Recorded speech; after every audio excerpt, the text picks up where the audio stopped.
ಸ್ನೇಹಿತರೆ, ನನ್ನ ವಿಡಿಯೋಗೆ ಈ ಒಂದು ವಿಡಿಯೋದಲ್ಲಿ ನಾನು ಮೆನಿಸ್ಕಸ್ ಬಗ್ಗೆ ಮಾತಾಡ್ತಾ ಇದ್ದೀನಿ. ಬೇಸಿಕ್ ಇನ್ಫಾರ್ಮೇಷನ್ ಅಂತ ನೀವು ತಿಳ್ಕೊಬೋದು. ಈ ಒಂದು ಮೊಣಕಾಲಿನಲ್ಲಿ ಇದು ಫೀಮರ್ ಅಂತ ಹೇಳ್ತೀವಿ, ಇದು ಟಿಬಿಯಾ ಅಂತ ಹೇಳ್ತೀವಿ, ಇದು ಪಟೇಲಾ ಅಂತ ಹೇಳ್ತೀವಿ.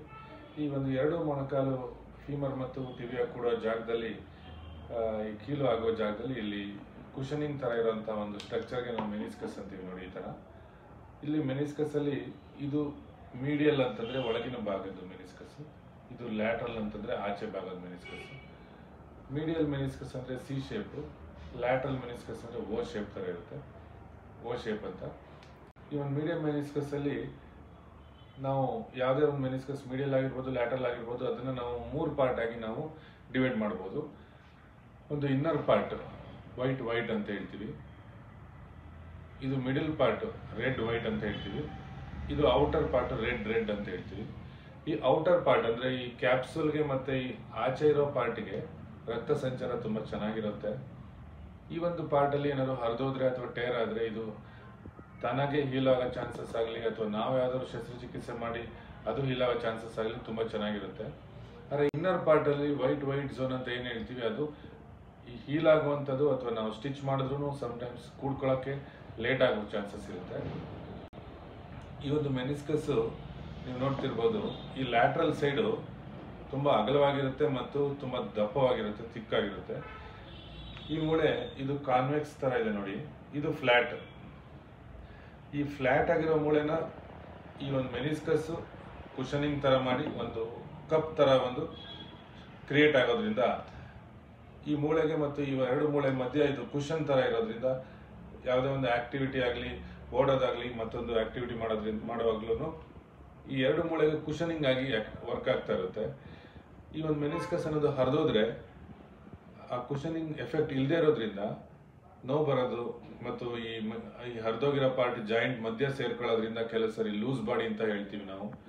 ಆ ರೀತಿ ಮೊಣಕಾಲು ಮಡಿಸುವಾಗ ಸೀದಾ ಮಾಡ್ಬೇಕಾದ್ರೆ ಸಣ್ಣದಾಗಿ ಅದು ಸ್ಟಕ್ ಆಗೋದು ಒಳಗಡೆ, ಅಥವಾ ಏನೋ ಒಂದು ತೊಂದರೆ ಆಗ್ತಾ ಇದೆ ಅಂತ ಅನ್ಸೋದು, ಫಾರಿನ್ ಬಾಡಿ ಅಂತ ಫೀಲಿಂಗ್ ಆಗೋದು, ಆ ರೀತಿ ಆಗುತ್ತೆ.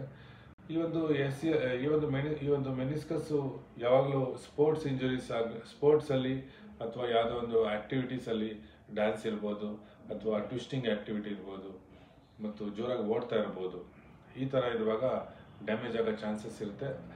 ಕೆಲವು ಬಾರಿ ಈ ಒಂದು ಮೆನಿಸ್ಕಸ್ ಜೊತೆಗೆ ಎ.ಸಿ.ಎಲ್ ಅನ್ನೋ ಒಂದು ಲಿಗಮೆಂಟ್ ಟೇರ್ ಆದಾಗ್ಲೂ ಮೆನಿಸ್ಕಸ್ಗಳು ಹರಿದೋಗಿರುತ್ತೆ, ಅಥವಾ ಬರೀ ಐಸೋಲೇಟೆಡ್ ಆಗಿ ಮೆನಿಸ್ಕಸ್ ಸಹ ಹರಿಬಹುದು.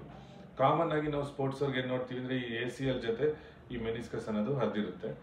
ನಾವು ಅದಕ್ಕೆ ಶಸ್ತ್ರಚಿಕಿತ್ಸೆ ಅಂತಂದ್ರೆ ಕೀ ಹೋಲ್ ಅಲ್ಲಿ ಕ್ಯಾಮ್ರಾ ಹಾಕಿ ನೋಡಿ, ಇಲ್ಲಿ ಒಂದು ಸಣ್ಣದಾಗಿ ಹೋಲ್ ಮಾಡಿ ಒಂದು ಕ್ಯಾಮ್ರಾ ಅಂತ ಹಾಕ್ತಿವಿ. ಈ ತರ ಒಂದು ಪೆನ್ಗಿಂತನೂ ತೆಳುವಾಗಿರುತ್ತೆ, ಈ ತರ ಕ್ಯಾಮ್ರಾ ಹಾಕ್ತಿವಿ.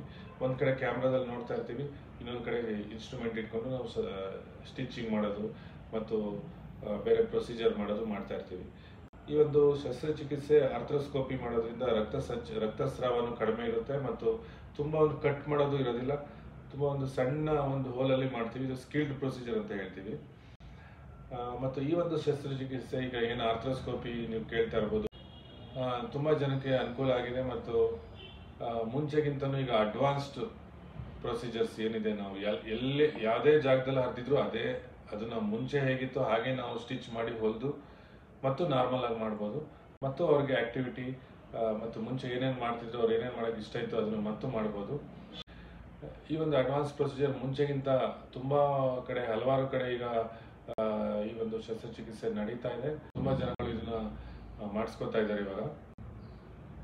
ಈ ಒಂದು ಮೆನಿಸ್ಕಸ್ ಮತ್ತು ಎ.ಸಿ.ಎಲ್ ಸರ್ಜರಿ ತುಂಬಾ ಕಾಮನ್ ಆಗಿ ಇವಾಗ ನಡೀತಾ ಇರೋದ್ರಿಂದ ಈ ಒಂದು ರಿಸಲ್ಟ್ಸ್ ಆಗಲಿ ಮುಂಚೆಗಿಂತನೂ ಇದ್ರದ್ದು ಟೆಕ್ನಾಲಜಿ ಇಂಪ್ರೂವ್ ಆದಾಗೆ ಸರ್ಜನ್ಸ್ ಹೊಸ ಥರದ ಪ್ರೊಸೀಜರ್ಸ್ ಎಲ್ಲ ಮಾಡ್ತಾ ಇರೋದ್ರಿಂದ ಮತ್ತು ಮುಂಚೆ ಹೇಗಿತ್ತು ಹಾಗೆ ಅವ್ರ ಮೊಣಕಾಲನ್ನ ನಾರ್ಮಲ್ ರೀತಿಗೆ ತರ್ಬೋದು ಮತ್ತು ಅವ್ರು ಏನೇನು ಆಕ್ಟಿವಿಟಿ ಮಾಡ್ತಿದ್ರು ಮತ್ತು ಅದನ್ನು ಮಾಡ್ಬೋದು ಅಂತ ನಾನು ಈ ಒಂದು ವಿಡಿಯೋ ಮೂಲಕ ಹೇಳಕ್ ಇಷ್ಟಪಡ್ತೀನಿ. ಈ ಒಂದು ಮಾಹಿತಿ ನಿಮಗೆ ಪ್ರಯೋಜನ ಆಗಿದೆ ಅಂದರೆ ನನ್ನ ವಿಡಿಯೋ ಲೈಕ್ ಮಾಡಿ ಮತ್ತು ನನ್ನ ಚಾನೆಲ್ನ ಸಬ್ಸ್ಕ್ರೈಬ್ ಮಾಡಿ. ಮೊಣಕಾಲಿನ ಮತ್ತು ಹಿಪ್ಪು ಶಸ್ತ್ರಚಿಕಿತ್ಸೆ ಬಗ್ಗೆ ಹಲವಾರು ಮಾಹಿತಿ ಒಂದು ನನ್ನ ವಿಡಿಯೋದಲ್ಲಿ ಮತ್ತು ನನ್ನ ಚಾನೆಲ್ಸಲ್ಲಿ ನಿಮಗೆ ಸಿಗುತ್ತೆ. ಧನ್ಯವಾದಗಳು.